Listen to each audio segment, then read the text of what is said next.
भारत एक कृषि प्रधान देश है, लेकिन यहाँ खेती आज भी काफ़ी हद तक मौसम की मेहरबानी पर टिकी है। पिछले कुछ सालों में जिस तरह क्लाइमेट चेंज ने खेती को प्रभावित किया है, उसने फसल सुरक्षा को सबसे ज़रूरी बना दिया है। इसी अनिश्चितता को खत्म करने और किसानों को आर्थिक सुरक्षा देने के लिए सरकार प्रधानमंत्री फसल बीमा योजना चला रही है। साल 2016 में शुरू हुई ये योजना आज दुनिया की सबसे बड़ी फसल बीमा योजना बन चुकी है। आज के इस वीडियो में जानेंगे ये योजना कैसे काम करती है, आपको कितना प्रीमियम देना है और नुकसान होने पर पैसा कैसे मिलेगा।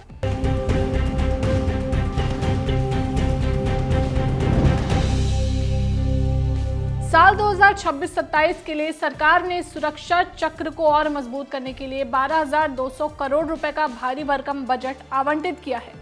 योजना का दायरा पूरे देश में फैल रहा है। इसका सबसे बड़ा उदाहरण पश्चिम बंगाल जैसे राज्यों में इसका दोबारा सक्रिय होना है। यहाँ 1 करोड़ से अधिक किसानों को सुरक्षा देने का लक्ष्य रखा गया है, जिसकी कुल बीमित राशि 28,140 करोड़ रुपए के करीब है। योजना के तहत इन प्रमुख चरणों में सुरक्षा मिलती है। बुआई में बाधा, अगर खराब मौसम के कारण किसान बुआई नहीं कर पाता तो बीमा राशि का 25% तक भुगतान मिलता है। खड़ी फसल बुआई से कटाई के बीच सूखा, बाढ़, कीड़े या बीमारी से होने वाला नुकसान, स्थानीय आपदा, ओलावृष्टि, भूस्खलन या बिजली गिरने जैसी स्थानीय घटनाओं से हुआ नुकसान, कटाई के बाद फसल कटने के 14 दिन के भीतर अगर चक्रवात या बेमौसम बारिश से नुकसान होता है तो भी किसान कवर रहता है। अब तक किसानों को जंगली जानवरों जैसे हाथियों, सुअरों या बंदरों द्वारा फसल बर्बाद किए जाने पर बीमा का लाभ नहीं मिलता था, लेकिन अब इसे योजना में शामिल कर लिया गया है। नुकसान होने के 72 घंटे के अंदर आपको ऐप के जरिए इसकी जानकारी देनी होगी। ऐप पर फोटो और जानकारी अपलोड करते ही सर्वे की प्रक्रिया शुरू हो जाएगी। धान की खेती करने वाले किसानों के लिए खरीफ 2026 से एक और बड़ी राहत दी गई है। धान की फसल में जल भराव को फिर से स्थानीय आपदा की श्रेणी में शामिल किया गया है। इसका मतलब ये है कि अगर भारी बारिश के कारण खेत में पानी भर जाता है और धान की फसल खराब होती है तो अब किसान व्यक्तिगत स्तर पर भी मुआवजा दावा कर सकते हैं। प्रधानमंत्री फसल बीमा योजना का सीधा मकसद है खेती में जोखिम को कम करना और किसान की आय को स्थिर बनाना। ये योजना एक राष्ट्र एक फसल एक प्रीमियम के सिद्धांत पर काम करती है। इसमें न केवल अनाज बल्कि दलहन, तिलहन और कॉमर्शियल बागवानी फसलों को भी कवर किया गया है।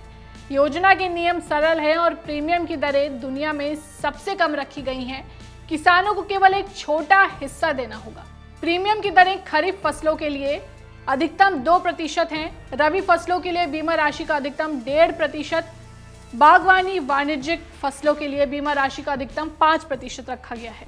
पात्रता की बात करें तो जमीन के मालिक के साथ साथ बटाईदार और किराए पर खेती करने वाले किसान भी सुरक्षा का लाभ ले सकते हैं। ये पूरी तरह स्वैच्छिक है, यानी किसान अपनी मर्जी से इसे चुन सकता है।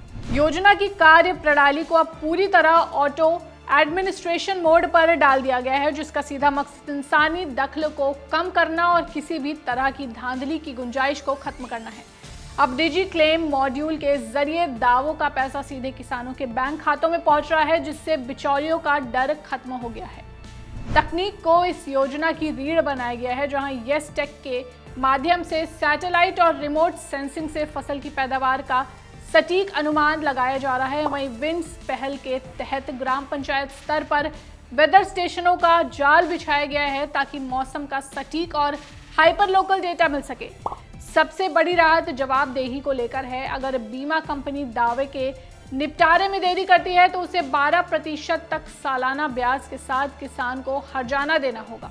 योजना से जुड़ना पहले से भी कहीं ज्यादा आसान है। किसान पोर्टल pmfby.gov.in पर जाकर खुद रजिस्ट्रेशन कर सकते हैं या नजदीकी बैंक कॉमन सर्विस सेंटर यानी CSC की मदद ले सकते हैं। जरूरी दस्तावेज आधार कार्ड और बैंक पासबुक, भूमि रिकॉर्ड यानी खसरा या खतौनी या ROR, बुआई का प्रमाण पत्र या स्व घोषणा पत्र याद रखें। खरीफ के लिए अंतिम तारीख 31 जुलाई और रबी के लिए 31 दिसंबर तय की गई है। तो ये थी प्रधानमंत्री फसल बीमा योजना से जुड़ी जानकारी, जो हर किसान के लिए जरूरी है। मुआवजे का दावा तभी मान्य होगा जब आप तय समय सीमा और प्रक्रिया का पालन करेंगे। ये जानकारी आपको कैसी लगी हमें कमेंट कर जरूर बताएं। ऐसी ही वीडियोस के लिए जुड़े रहें गांव जंक्शन के साथ। नमस्कार।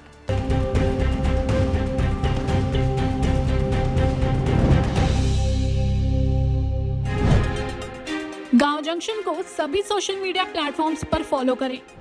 व्हाट्सएप चैनल और जीमेल आईडी पर भी संपर्क साध सकते हैं।